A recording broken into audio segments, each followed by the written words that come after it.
Dr. Lonnie, can I ask you something? Sure. Do you by any chance listen to Daft Punk? Do I listen to what? Daft Punk? Okay, maybe you're speaking through a mask. I'm not hearing you very clearly. Let me type it in the chat real quick. Okay, send me a chat.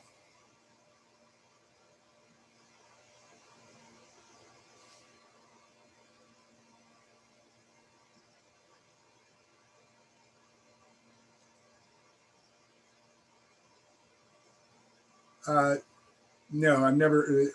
I guess that's what I heard you say, but I didn't think it was relevant for the course. So no, I don't listen to that. I have no idea what it is. Okay, so we're going to have a review for the first exam today. And if you're not very happy with the material, then you can blame all the people that are in this picture. Many people consider this the most famous scientific picture of scientists ever taken. In 1927, that was at what was called the Solvay Conference. So if you look through here, so right in the middle of the back row is Schrödinger. He says everything you can possibly know about atomic systems you can get from his equation. Here's Heisenberg. Heisenberg says you can't know everything. Next to him is Wolfgang Pauli. He says you can only stick 2 electrons into an orbital.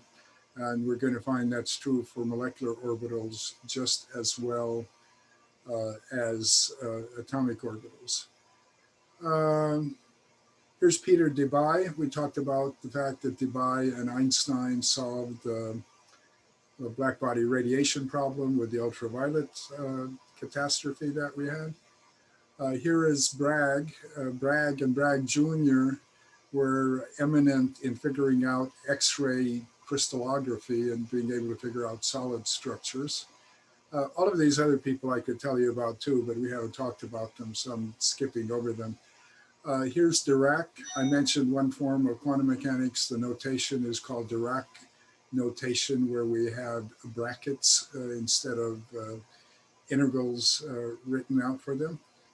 Here's Compton of the Compton effect. Here's Louis de Broglie. Here's Born of the Born-Oppenheimer approximation. Niels Bohr with his original model of the atom. Langmuir was a famous American physical chemist, and in fact there is a journal named Langmuir after him, which deals with physical chemistry. Here's Max Planck. The Germans and many others consider him the father of quantum mechanics. Germany's full of Max Planck institutes that we have. And the only lady here is Madame Curie. She's famous for dealing with radium. And she's got something up on all the men, other than just being a woman. She got 2 Nobel Prizes, one for chemistry and one for physics. So she outdid everybody else in that sense. You can't ever get more than 1 Nobel Prize in one area. Otherwise, the man in the middle, who many consider the greatest scientist of all time, Einstein, might have gotten several. He got his Nobel Prize for interpreting the photoelectric effect, but he, of course, had his 2 theories of relativity, which might even be more famous. Let me mention just something personal. 1927 was always a big year in my mind when I was growing up. When I was growing up, baseball was the big American sport. Football was big in colleges, but professional football had barely gotten started. So if you were interested in sports, it was probably baseball. And I did pretty well in baseball myself as a second baseman. Anyway, 1927 was the year that Babe Ruth hit 60 home runs. And for a long, long time, and maybe even today, the greatest player of all time has been considered Babe Ruth. Maybe a second close one was Ty Cobb, who had a lot of batting averages close to 400s. And now in the modern era, of course, you can argue many others have been very good. Ruth hit his 60 home runs in 27 in the 1960s. there were more teams and the number of games were extended, and a fellow named Roger Maris came along and he had 61, but he had 7 more games to play than Ruth did. And then when we got into the 90s and 2000s, people like Barry Bonds came along and they were hitting 70-some home runs. But Bonds, for example, has not even been elected into the Baseball Hall of Fame because of drug use enhancements. And I think all the other 70 home run hitters fall in that same category. Anyway, 1927 is a year to remember. I don't think there will ever be a picture quite as famous as this one. I need to stop share so I can go back to, first I have to find share again.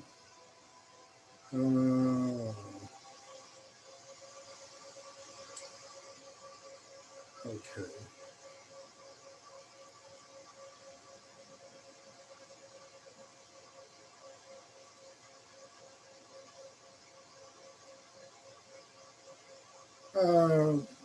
Golly me.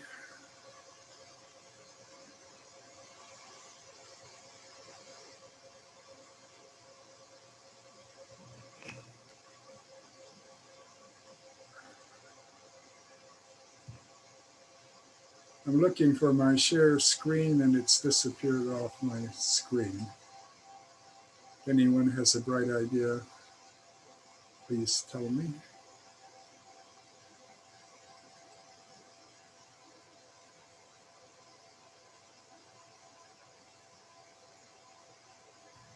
So you can try moving your mouse towards the top of your screen. Sometimes that will make it show up.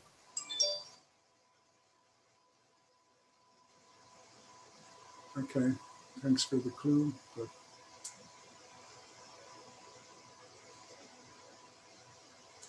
Alt S to share screen. Okay, let's try that. Wonderful, thank you. Okay, so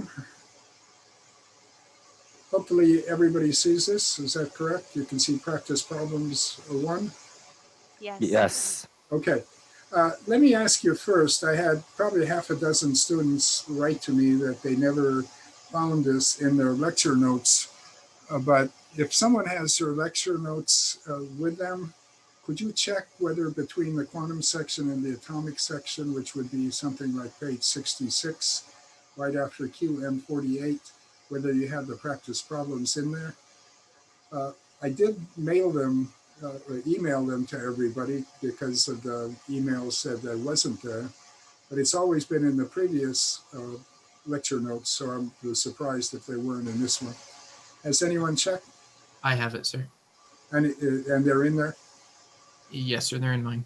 Okay, so people who wrote to me weren't looking at their notes very carefully. But anyway, you have a spare set that I emailed. Okay, so reason I put this up first is if you do the problems on this page, you've covered all the basic topics of quantum mechanics: particle in a box, harmonic oscillator, rotations in 2 dimensions where we looked at a particle going around in a circle, and then the hydrogen atom. The things we learned to do about them were we should be able to normalize the wave functions. We should be able to show that the pairs are orthogonal. We can show each solution is a solution to the Schrodinger equation. And then we can find average values or expectation values for things like x squared, px squared, and so on. And for a lot of these cases, you can find, well, for all of them, you can find the most probable value that you have. The last number 5 says, find this for the hydrogen atom. On this problem set, let me point out that I made a mistake in the description here. This is actually the R2p orbital, but the problem that I worked out for you in the answers is correct for this wave function. It's for the R2p. A lot of people have also emailed me about where do they get the functions. Again, if you look in your lecture notes, you'll find there's a table that defines all of the hydrogen functions, and any ones that you would need to have I would give you on a problem. When we do have the exam next Wednesday, we will start 10 minutes early. I'll send everybody an email to that effect. So we will start at 1:25, and you will have a total of 75 minutes. It's still meant to be an hour exam, but that's just to give you extra time to download it from eCampus. That's the recommended way of getting it. It should be available there. Just in case you have problems, I will also email it to everybody. But when I email it to everybody, I have to use TAMU Direct. And when I did this last semester, there were times where TAMU Direct was exceedingly slow and took 6 or 7 minutes before it would send out the email. So just to be safe, you should try to do it on eCampus. But again, I'm sending it to you as a plan B if you need it. So any questions about the format for the exam and how it's going to work? It's open book, open lecture notes. Just remember the Aggie code of honesty. Don't call up Max Planck to get the answers. So just make sure you do it yourself. And if you don't, you're going to feel guilty the rest of your life. So just be good about it. I don't think it's worth trying to have proctors. That just messes everything up. Professor. Yes. So at what time at the latest do we have to submit it to eCampus? Well, do the calculation. 1:25 plus 75 minutes, so it sounds like it's 2:40. Okay, you'll get that in an email when I remind everybody about this. Thank you. Okay. Okay, I think that's the basics for this. So what I sent everybody also was this review, exam 1 review, and this also had some extraneous stuff behind it, which might have been on symmetry. So we're only covering quantum mechanics and atomic structure, those 2 sections.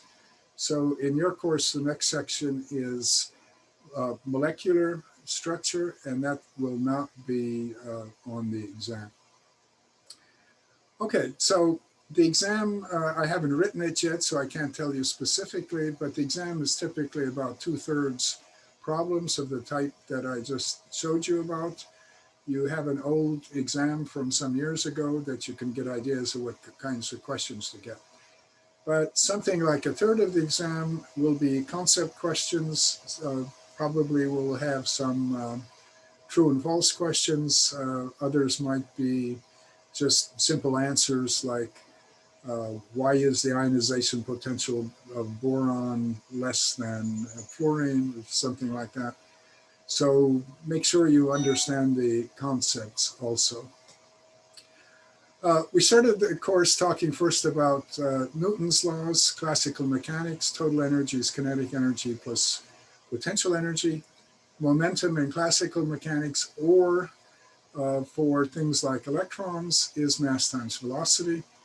Kinetic energy for electrons and automobiles is 1/2 mv squared, or momentum squared over 2m. And then there are lots of forms of the potential energy, 1/2 kx squared for the harmonic oscillator. And you should also be familiar with writing potential energy terms for the attraction of an electron by a nucleus, for example. So we've talked about hydrogen nuclei or lithium nuclei, things like that. We then kind of went historical and gave you 6 examples of things that started happening in the 19th century that people realized Newton wasn't going to be able to explain everything. And so our first example was we got discrete lines from atomic spectra. Later on, we went to talk specifically about where these bands come from for the hydrogen atom. So delta E was equal to h nu, H nu is also the energy of a single photon. Wavelength times frequency is equal to the speed of light, so you may need to use that in a problem. Make sure you're familiar with that. And typically, we're going to talk about energies, such as for atomic spectra, in wave numbers. So I write that as a nu bar. That's the frequency in seconds to the -1 divided by the speed of light. It's also equal to 1 over the wavelength of light that you have. I often put a photoelectric effect problem on the exam. The basic idea is one photon comes in, it has energy h nu, and it may or may not eject one electron.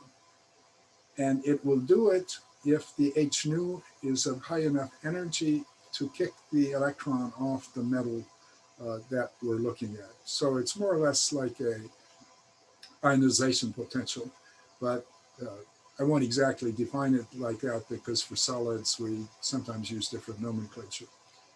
So basically you get no emission if the threshold frequency is higher than the energy you put in.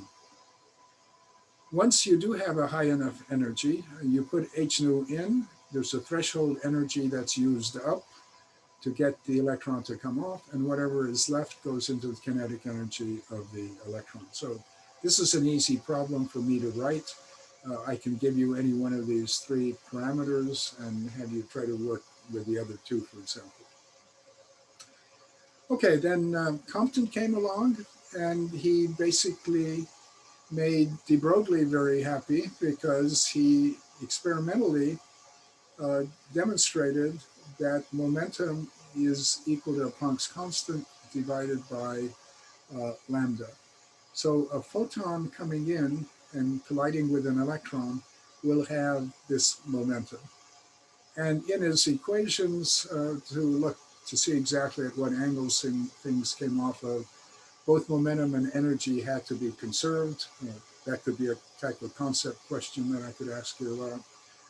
But I wouldn't make you go through the mathematics of figuring out what the angles of the photon and the electron are, and so on. Okay, so Compton made de Broglie happy for photons, and Davis and Germer came along and they made de Broglie happy by showing that electrons also had a wavelength. So they shot a beam of electrons at a nickel crystal lattice, and indeed the electrons came off at different angles, effectively given by having this wavelength. Lambda is equal to h over p again. So very important relation. In case I forget to say this again, the de Broglie equation works for a free particle flying around in space. Once you stick it into a box or into a harmonic oscillator or something like that, it does not work for defining what the wavelength is. You're not going to have a single wavelength for an electron. You're going to have wave packets, and in fact, you've seen we have wave functions that define the probabilities that we look at. Let me see if there are any new chat questions. It says camera on for the exam. No, this should be fine. Someone says, should the n be 2p also? Well, a 2p means the quantum number n is 2. Okay, so last 2 experiments that demonstrated quantum nature of light, they kind of brought Max Planck into the forefront, but these things got to be more complicated. We looked at black body radiation, which we basically saw that when you heat something like a ceramic object, or what the physicists define as a black body container with a pinhole coming out, classical laws could not predict the light that came out. In fact, there was a lot less ultraviolet light that might have been explained. That was called the ultraviolet catastrophe. But Planck said, let's assume we have photons coming out as radiation. So the radiation comes out as infrared light or visible light or ultraviolet light. All that light has to be individual photons, and that's the only way you can explain the nature of the radiation. And then finally, there were heat capacity experiments. I guess none of you chemical engineers have told me yet whether you use the law of Dulong and Pettit. And it's perfectly good law. Heat capacity at constant volume is 3 R's when we're at room temperature for systems, but it falls apart when you go to very low temperatures. And again, this can be explained by assuming that energy goes into quantum states in molecules and not arbitrarily.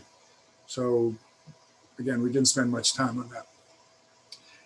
Then we got to the crux of what this first exam is going to be about, and it's dealing with the Schrödinger equation.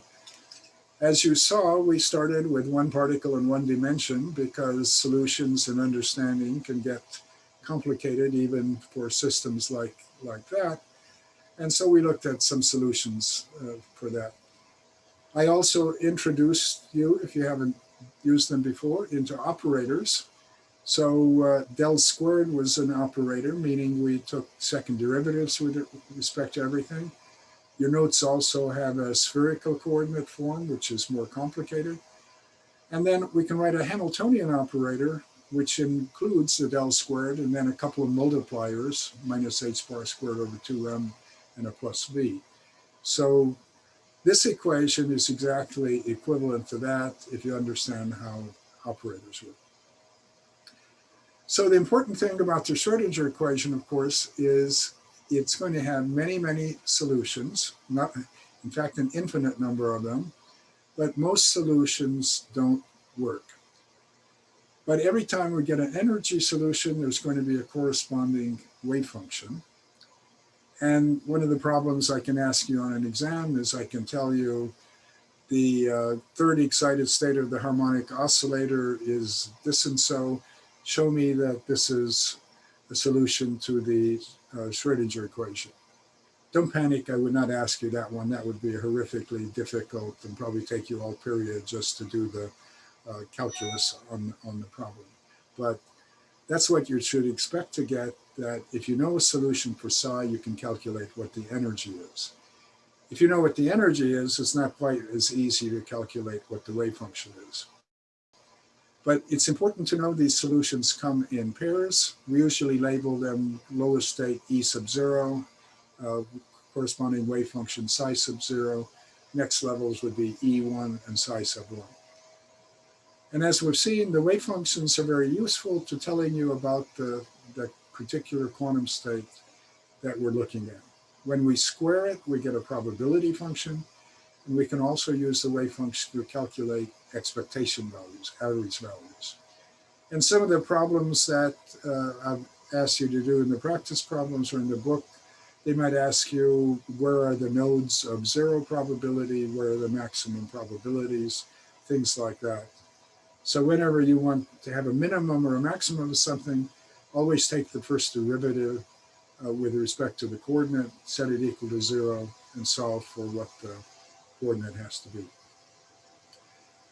Okay, so here, this is what I've said. If you substitute a psi along with an appropriate wave function in the Schrödinger equation, you will calculate the corresponding E. You'll only get one E value because there's only one E that corresponds to each psi. We also talked about psi star psi, which is usually just psi squared. It's the probability as a function of coordinate. So you find this. If you want to know where it's at a maximum, then you take the first derivative, set it equal to 0. Okay, I also wanted to show you that de Broglie and Schrödinger were consistent with one another. And so we took potential energy equal to 0. I gave you solutions for that. And then I took properties of basically what a sine function is, SIN, or SINE if you want the full word. And we could show that the Schrödinger equation can result in the de Broglie relationship. Now, de Broglie was about a dozen years ahead of Schrödinger, so Schrödinger obviously worked backwards to come up with his equation. Then I also went through a little exercise where I put in a fixed potential energy, looked at the solutions, and my main aim of that was to show you that whenever you have higher kinetic energy for a system, higher capital T, then the second derivative term is going to get larger and your wave functions are going to have higher curvature. And I like to call that they get more squiggly. So when the thing is going up and down like crazy, you've got a lot of kinetic energy. If it just kind of loops around, then it's lower kinetic energy. We then talked about the concept of normalization. You'll remember that when we found a solution to the Schrodinger equation for a wave function, we could multiply it by any constant and that would still be a solution. So that creates a problem for us in understanding probabilities. So to get around that, what we say is if we take the probability function, psi star psi, which is usually psi squared, integrate over all possible values of the coordinates, and normally we just use dx in one dimension, then if we set that equal to 1, it means the probability if we look everywhere is 1 chance out of 1 of finding the system. And when we do that, that gives us the possibility of finding what is the probability of the system between being between two distinct values, say between x equals 0 and x equal 1 angstrom or something. Then you just integrate that range, and if you get a value of 0.012, you know that you have 1.2% chance of finding the particle in that region. Or if you have a large number of particles, 1.2% of them would be in that region. Okay, so normalization sets total probability equal to 1.0. If you do if and when you do a normalization problem, you generally will wind up having to integrate from minus infinity to plus infinity, and you'll never find that in an integral table. You'll find the integral from 0 to infinity. So if the integral, in fact, has a real value, typically you'll find that it's an even integral where the magnitude at negative x values is equal to the magnitude at positive x values. So you're able to reduce the integration to this form, and you can find this in an integral table, or on our exam, if you need it, I will tell you what that definite integral is. Orthogonality looks kind of the same way. We wind up having to integrate from minus infinity to plus infinity, but we stick in two different wave functions. So I've said I is not equal to j. So this might be psi 1 and psi 4, or psi 1 and 2, or psi 6 and psi 12.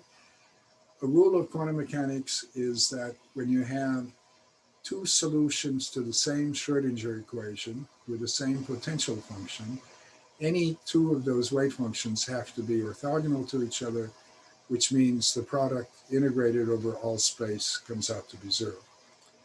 And the example that we worked in the notes and in class basically showed that we wound up with an odd integral if we took psi 1 and psi 2. And so the integral from minus infinity to 0 was the negative of what the 1 was at positive x. So obviously the two just cancel out in magnitude when we work that through.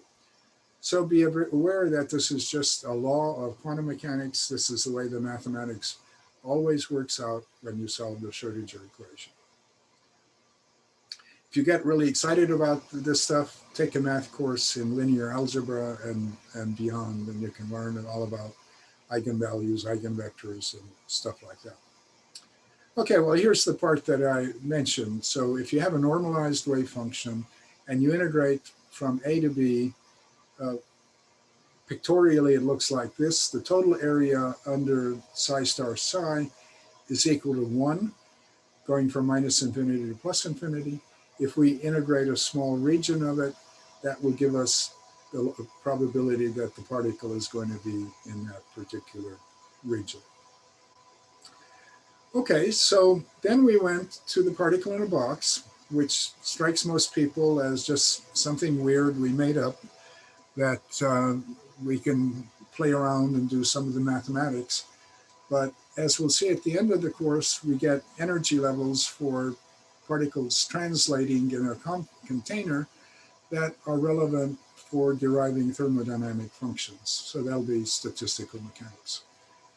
So the way we created the box was there could be no particles to the left and there could be no particles to the right, because the potential energy to the left and right of the box was infinite. And no particle can have an infinite amount of energy. Within the box, to make it simple, we said the potential energy is 0, and let's see what happens for the quantum states. And then the box is going to have a width. I've labeled it as a length, so 0 to L, and potential energy is 0. So this is the Schrodinger equation we have to solve. Again, I will not ask you for specific solutions to the Schrodinger equation typically, but I may give you a solution and then ask you to work with it. So in this particular case, I said, mathematically, this function serves as a solution for this equation. But I also showed you we can have other considerations. And so in this case, we had what we call boundary conditions. Again, I think in your lecture notes, I didn't write the word boundary condition, but if I ask you what the boundary conditions are for this problem, it's that the wave function has to be 0 at x equal to 0. So that's written right here. And the reason for that is the wave function has to be continuous and single valued. So we know the wave function is 0 to the left, and when it gets to x equals 0, it has to be 0 both to the left of the box and also going within the box. So going into the box, it has to start at 0. All right, so if you look at this function, cosine of x equal to 0 will be 1, and so psi would be equal to b plus the sine term. And we want it to be 0, and so that easily explains why we can't have the cosine term be part of the solution, even though mathematically it could have worked if we hadn't put this wall at x equal to 0. We have a second boundary condition at x equal to L, where again it has to go to 0. So I write psi of L is equal to 0. So this is going to mean that the sine term becomes a sine KL. This has to be 0. And this works when KL is equal to n pi. So the form of the equation I'm writing here, that it's k times x. So I can solve for k, and it's going to be n pi over L. And so we know that our wave functions have to have this particular form for the particle in a box problem. Now, notice again and remember, these are the values of our quantum numbers. They're all integers. N cannot be equal to 0. And this means that we're going to have a 0-point energy for translational states. Again, that could be a true and false question. The lowest energy for translational states for a particle in box is 0. And that would be a false, for example, because it has a 0-point energy. All right, so notice we have lots and lots of energy solutions. We have 1 squared times all this, then 2 squared times all that, and so on and so on. And each time we change our n value, we change our wave function. So there's always a corresponding wave function that goes along with it. I also pointed out that if L gets to be infinite, and for atomic systems, a millimeter is almost infinite, the energy levels get so close together that we really don't have to worry about them being quantized as such. I told you that tunneling was important, but I said I wouldn't test you on it. I could ask you a concept question about why it's important. I apologize for this. This is a backwards expression. This should be a greater than going to the right. The uncertainty in momentum times uncertainty in position has to be greater than h bar. Haven't been able to get to the original of this handout, to fix it. So make sure you correct this in your review notes. I think all of you have seen that in the regular notes and in your book, so you know where that comes from. My justification for this was I showed you that if you knew exactly what the velocity and therefore the momentum of something was, then you would know exactly that you would have a wavelength for that electron or whatever it is you're talking about.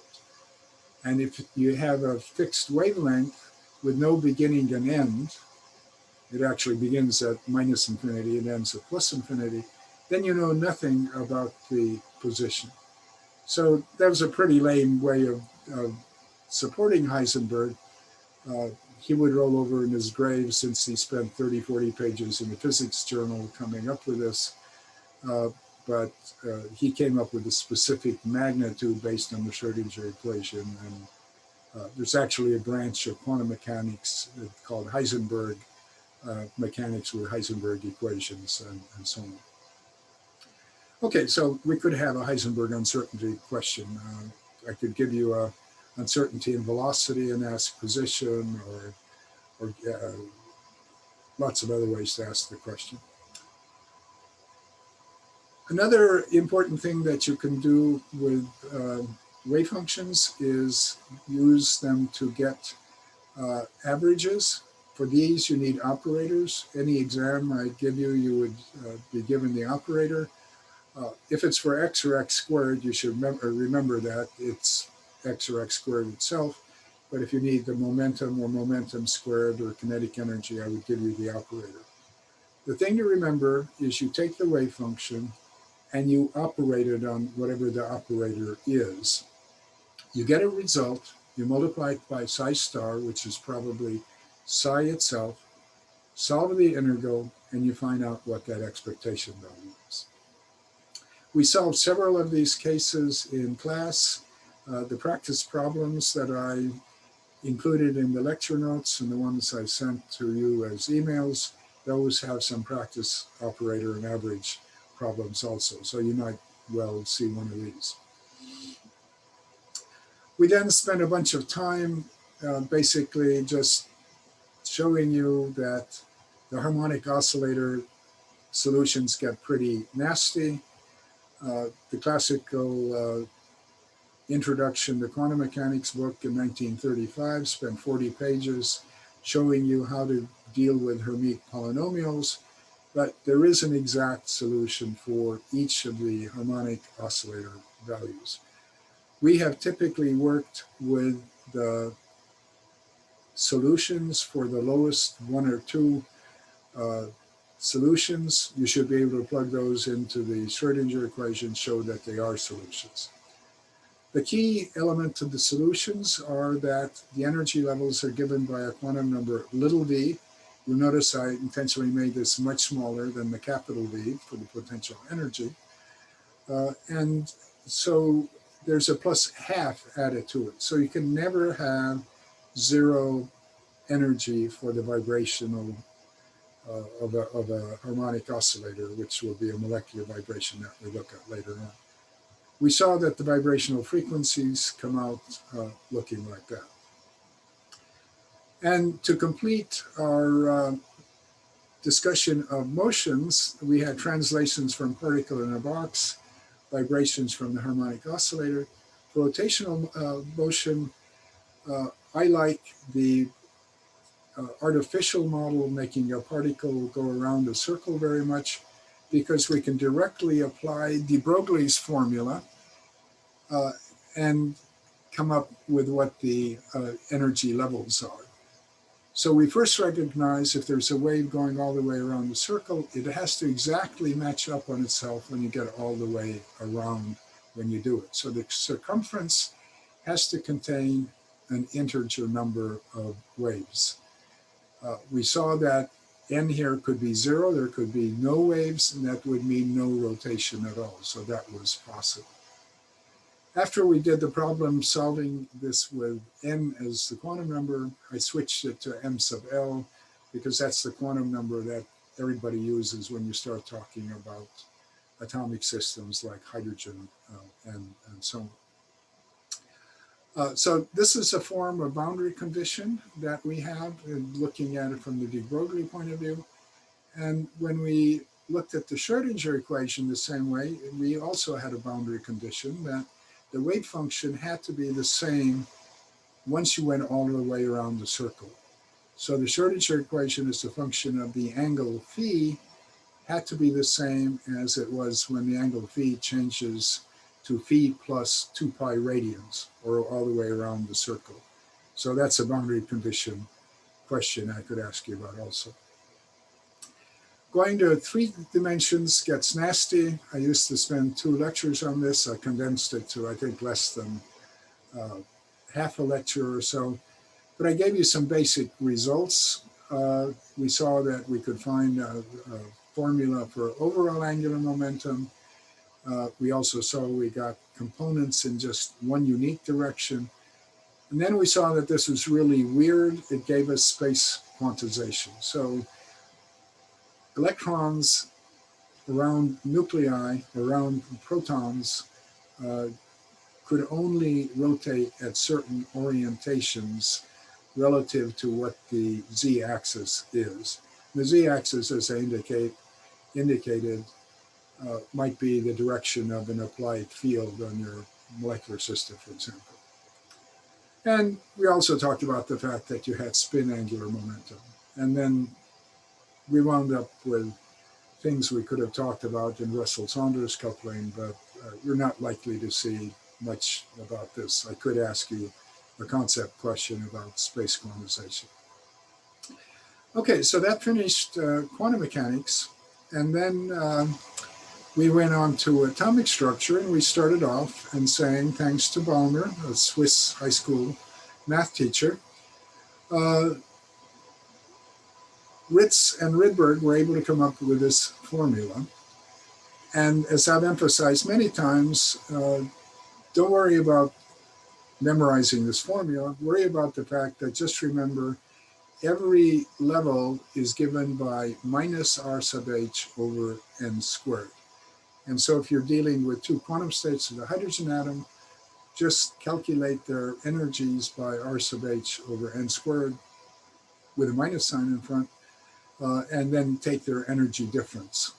If you have absorption, you're going to a higher energy. If you have emission, you're coming to a lower energy.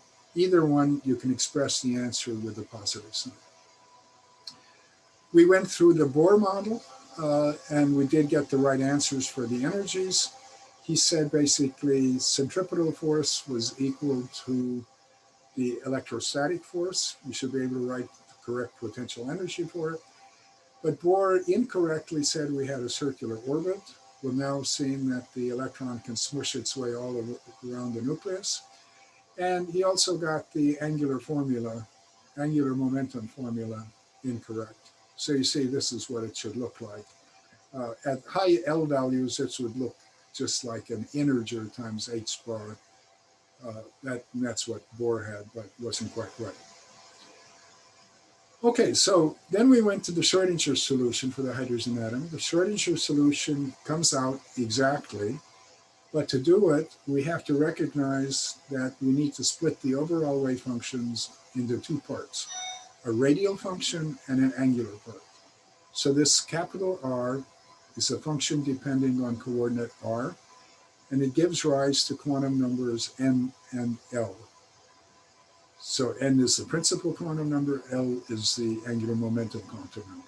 So a 3D orbital has n equal to 3, L equal to 2. The D means it's a 2 orbital. The y part gives us the shapes of the orbitals because it depends on the angles that we have.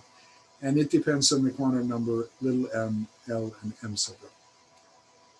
All right, here I've written the energy levels as equal to r sub h over n squared.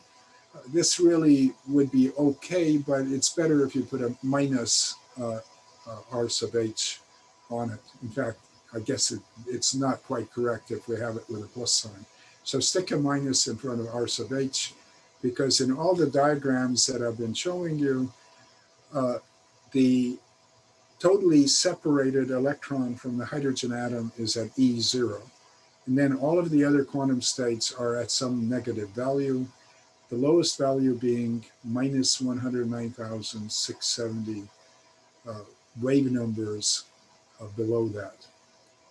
And as I say that, note that the Rydberg constant is also going to be equal to the ionization potential for hydrogen, because that's the amount of energy it would take to kick an electron from the 1s orbital totally away from the nucleus. Okay, so orbital shape comes from y star y.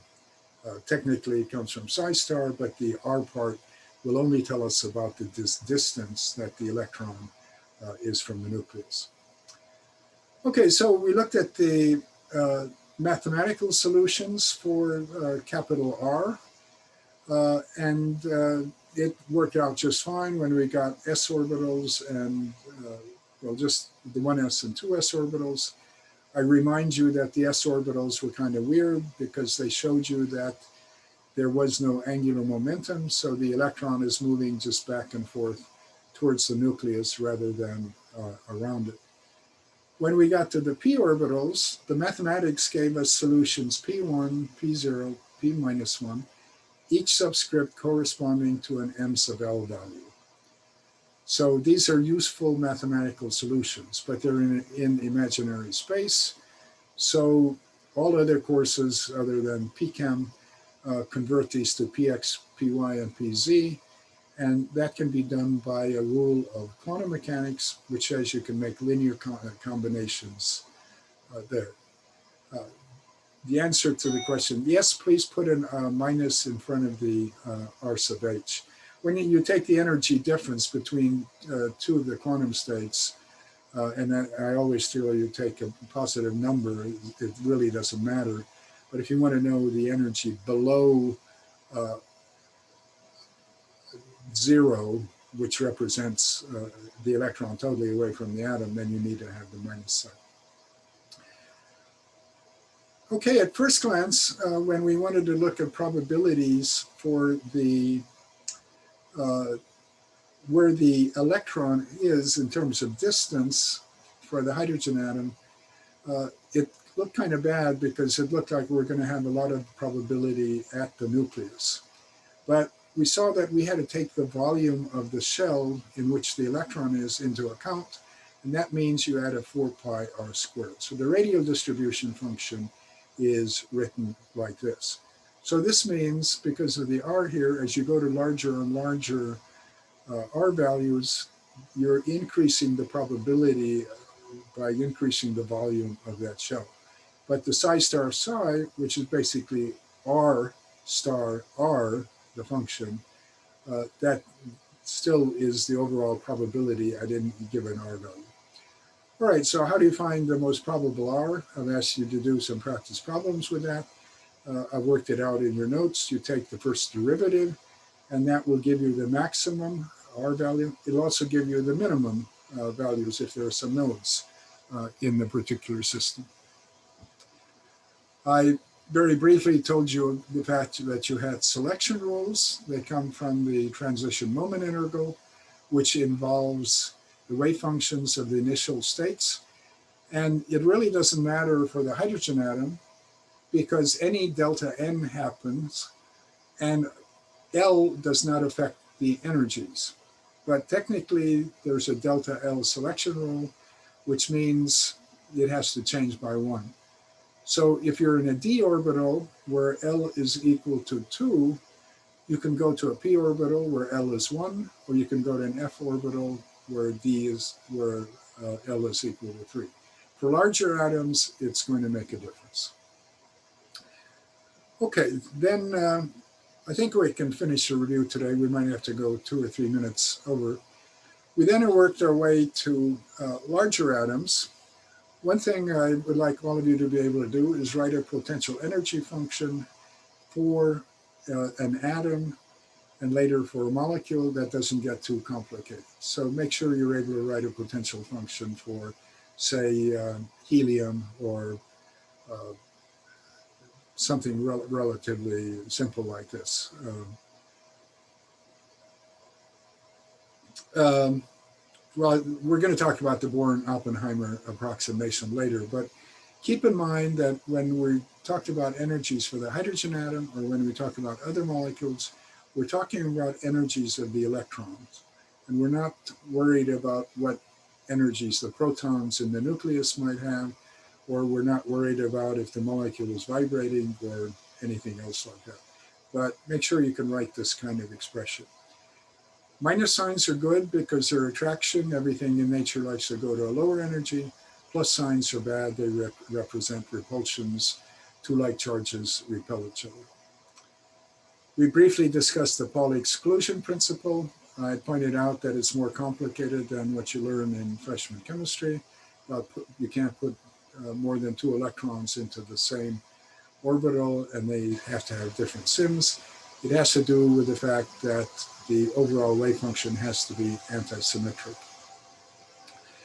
Now, what I consider a very important concept, and especially for the chemical engineers who probably don't take an inorganic chemistry course, understand the concept of shielding. So if you're wanting to know how tightly an electron is held on an atom, it depends on how well it is affected by the other electrons. And the rules are that inner electrons shield each other well, but inner electrons shield outer electrons well, I should say. Electrons in the same shell shield poorly. And if you look back at what I showed you in the notes, this explains, for example, why sodium very easily likes to lose an electron. It's only seeing a Z effective of something like 2, even though there's 11 protons in the nucleus. Whereas when you get to fluorine, which has 9 protons, 7 of which are in an outer shell, they are much easier to remove. And in fact, fluorine wants to add an electron. So look at that diagram of ionization potential and look at the exceptions, look at the main trends. Basically, ionization potential increases in a row. If you go from lithium to boron to beryllium to nitrogen, oxygen up to fluorine, you expect to have an increase because you're having poor shielding from electrons in the same shell. If you go down a family like lithium, sodium, potassium, the ionization potential decreases because the electrons wind up being farther away. And I told you of a couple of exceptions. I could ask you true and false questions about these. I also had a chance to tell you about the variation method. We're going to be using that a lot more for molecular structure, but keep this in mind that whenever we're doing calculations and things more complicated than hydrogen, we're going to have to make an intelligent guess or have a trial function for what the wave function is. And then we use this method to calculate an energy. And the variation method always gives us a calculated energy greater than the real.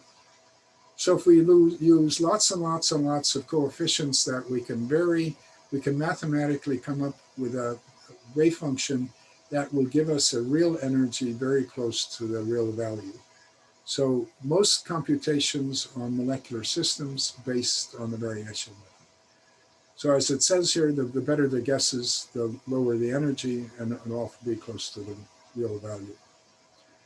Okay, so that ends the review. In case you have other questions pertaining to the exam, we can talk about that on Monday. Otherwise, on Monday, we will continue also talking about molecular structure, which still has a lot of the same kind of quantum mechanics in it. Any questions before we stop? Fellow that told me how to get my share screen again, tell me what is Alt S, was it? Yeah, that's right, Alt S. Okay, thank you. I should have realized that. First time, for some reason, I couldn't find that share screen thing on my thing. Okay, take care, everybody. Have a good weekend.